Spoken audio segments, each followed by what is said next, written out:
नमस्कार मित्रांनो, आज मी आलो आहे संत श्रेष्ठ जगद्गुरू संत तुकाराम महाराज यांच्या गावी म्हणजेच देहूला। देहू हे गाव पुण्यापासून 30 किलोमीटर अंतरावर तर आळंदीपासून 15 किलोमीटर अंतरावर आहे। धन्य देहू गाव पुण्यभूमी ठाव, तेथे नांदे देव पांडुरंग। धन्य क्षेत्रवासी लोक ते देवाचे, उच्चारती वाचे नामघोष। असा गौरवपूर्ण उल्लेख तुकोबारायाने देहू गावच्या संदर्भात केला आहे। मराठी जनाचा स्वाभिमान, अस्मिता आणि वारकरी संप्रदायाच्या मंदिराचा कळस म्हणजे संत तुकाराम होय। सर्जकतेला चारित्र्य आणि कृतीची जोड असेल तर ते कार्य अजरामर होते। संत तुकाराम महाराज एक सत्यशोधक, विचारांचे विद्रोही साहित्यिक, समाजातल्या अनिष्ट रूढी, परंपरा आणि धर्माच्या नावावर चालणाऱ्या कर्मकांडाचा त्यांनी आपल्या अभंगातून समाचार घेतला आहे। विवेक आणि तर्कशील चिंतनातून अभ्यासपूर्ण साहित्याची निर्मिती करणारे जगद्गुरू तुकोबाराय महाराष्ट्राच्या संत साहित्याचे विद्यापीठ आहेत।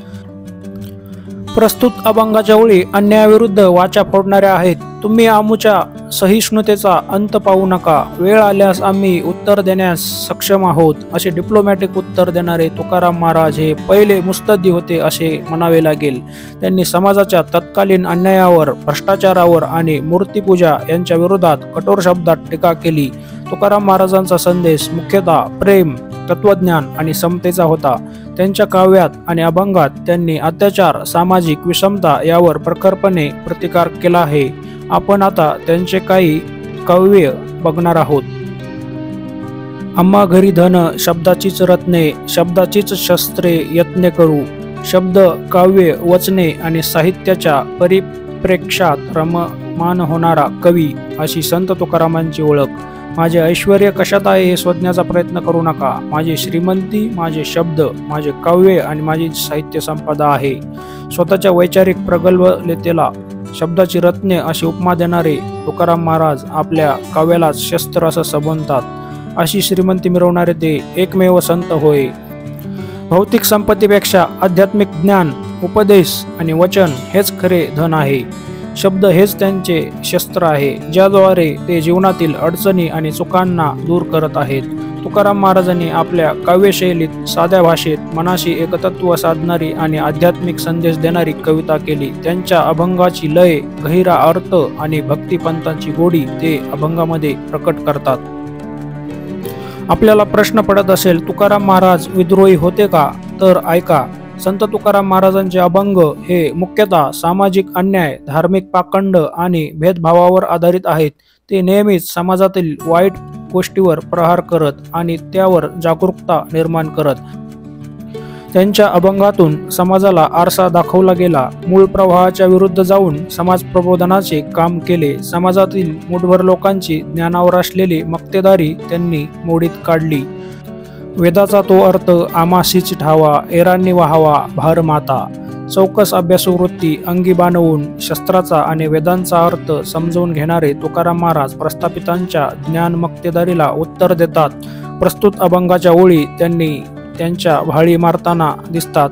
तुकाराम महाराज म्हणतात, वेदाचा अर्थ, खरा अर्थ, खरे रहस्य हे आम्हास ठाऊक आहे आणि इतर प्रस्थापित फक्त त्या ज्ञानाचा भार आपल्या माती वाहतात। ते म्हणतात, एखादा खाद्यपदार्थ फक्त बघून चालत नाही, तर तो खावा लागतो, तरच त्याची खरी चव कळते। त्याचप्रमाणे वेदांचे देखील आहे।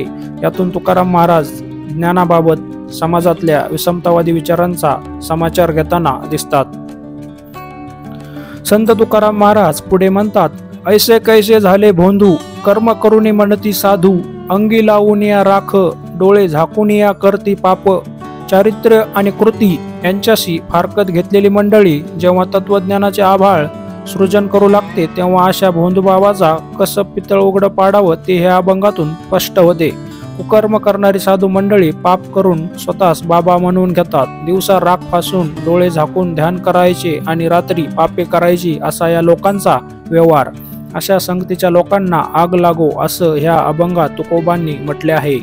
संत साहित्याचे अभ्यासक डॉक्टर आह साळुंके यांच्या मते संत तुकाराम महाराज हे एक समाज सुधारक होते. त्यांनी आपल्या अभंगाद्वारे सामाजिक विषमता, उच्चवर्गीय मानसिकता, जातीभेद आणि पाखंड यावर कठोर प्रहार केले.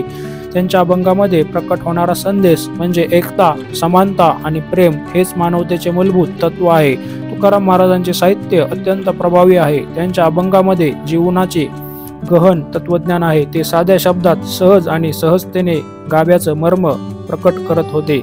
तुकारामाच्या अभंगामध्ये आध्यात्मिकतेचा साक्षात्कार आणि जीवनाची अर्थपूर्णता याचं अत्यंत सुंदर आणि प्रभावी प्रतिकात्मक वर्णन आहे.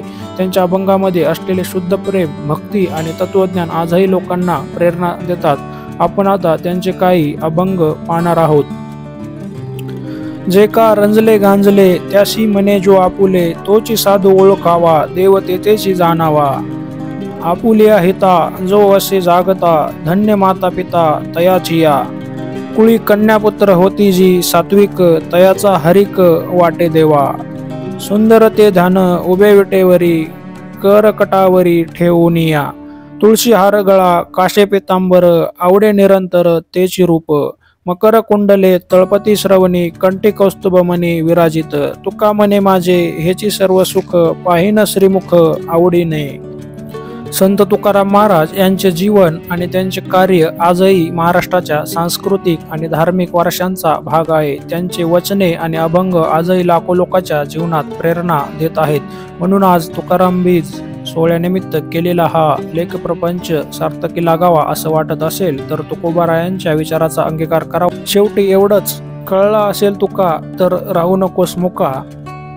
मित्रांनो, संत तुकाराम महाराज यांचे वडील गावचे सावकार होते. परंतु जेव्हा तुकाराम महाराजाकडे कारभार आला तेव्हा त्यांनी संपूर्ण जे कर्ज वाटप केलेलं होतं याच्या वया ह्या संपूर्ण पाण्यात टाकून दिल्या व जगातील सर्वात मोठी कर्जमाफी ही आपल्या संत तुकाराम महाराज यांनी केलेली आहे. धन्यवाद.